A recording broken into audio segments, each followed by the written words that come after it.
So then the challenge is, how do you help support the children and their families? Absolutely. And one of the main things that we've done at the Family Center is making sure that every child has an answer to the question, who is going to take care of me? And really helping the mom be able to give that gift to their children, knowing that if they are not there to take care of them, that they've taken the time, the energy, and the effort to set in place what's going to be the future for their child. And I just feel honored every day that I get an opportunity to help that parent make that decision.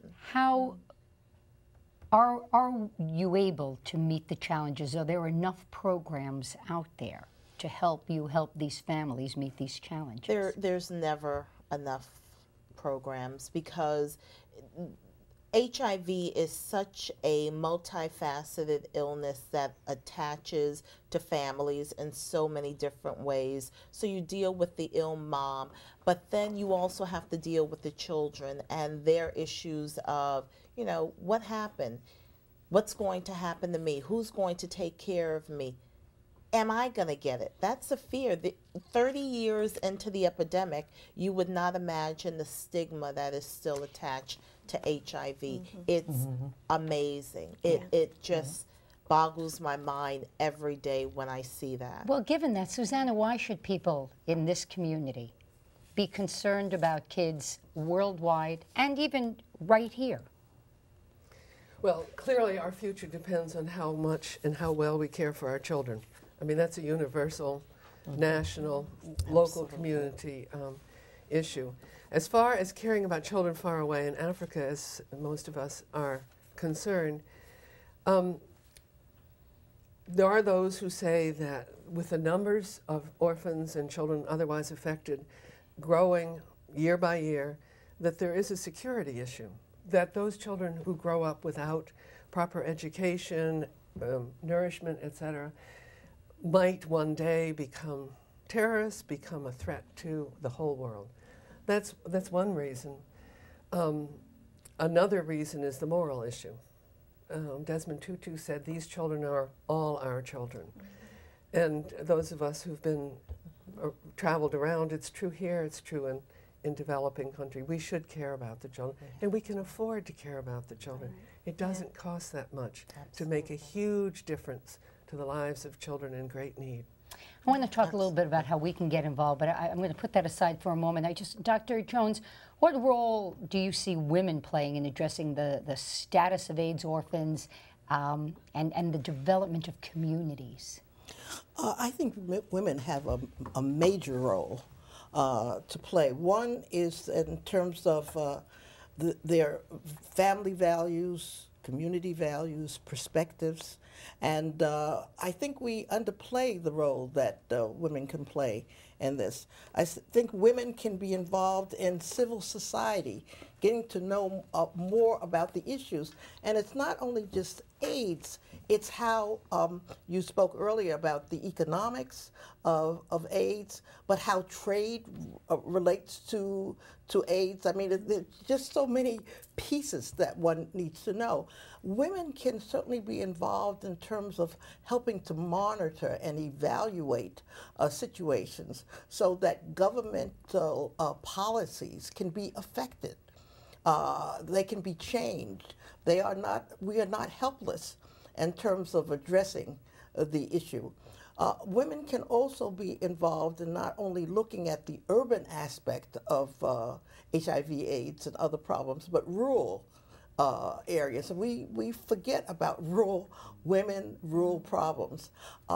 As women look at the whole aspect of food, it's not only in terms of nutrition, but it's in terms of food security and so forth, which all has an impact on HIV/AIDS and so forth. And the Liberian government just had a conference recently, just a few weeks ago, in terms of empowering women and helping them to better appreciate the role that they can play, not only nationally but internationally. Women have networks, don't Yes, they Yes, definitely yes. have. That can get in places Yes. where perhaps a male network Yes. may not. Women are very vulnerable in Africa, however. We mustn't lose sight of the fact that something like 57% of the people who are HIV infected are women. And it's particularly a problem for young women and girls. In southern Africa, the proportions are just out of sight. Which, Diane, I have to ask then, what are some of the issues they're facing on the street? You've been touching on some of them. Well, security and safety is certainly a very large issue. And the kids that I've come to know and care about so much, so often they feel like they're treated lower than dirt. I mean, the community shuns them, and especially in the cities. It's a little different in the rural areas where there are the grandmothers taking them in. But on the city streets, there are just so many kids, and everybody is in such a state already. And so these kids are, left to fend for themselves. And one of the things, last year I got a call saying that a whole bunch of kids were thrown in jail for 2 weeks. And then I was paying attention to the news and found out that the Queen of England had come for a Commonwealth meeting. It was a 3-week event, but she was there for all of a day. And because the police wanted to clean up the streets, they took these street kids and threw them in jail, so they were out of the way. And that had happened when Bill Clinton was there a couple of years before. And so this is a common thing, the corruption that goes on within the government, the lack of care for the kids. So they struggle to survive, and they, like I said earlier, they band together just to have some safety and some security. I said we'd put it aside for a moment, so it's the moment to get to it. How can the local community get involved? You've got a project going on. Yes, I do. I was putting out a campaign starting May 7th, a campaign basically that says virgins do not cure AIDS.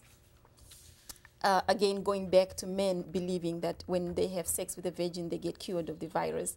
It is an awareness campaign, and we need people to be aware of the ripple effects of HIV. We also are having a gospel concert at the WAMC on May 7th. And at the same time, we are selling T-shirts to take care for the children, as well as pins. Okay, and you know what? Let's just, if we can get a shot, you can see some of the T-shirts. Are those the shirts that you're selling? Those are some that of the our shirts audience that is we're wearing? sharing, yes. Yeah, we're seeing the back of them now, and I know I've just asked our. There you go. You give us a big smile, right? They are only for a suggested donation of $10, and the pins are suggested donation of $5. And $5, just to give you an idea of how much $5 does, it means to a Zimbabwean child or a Zimbabwean rural-based child.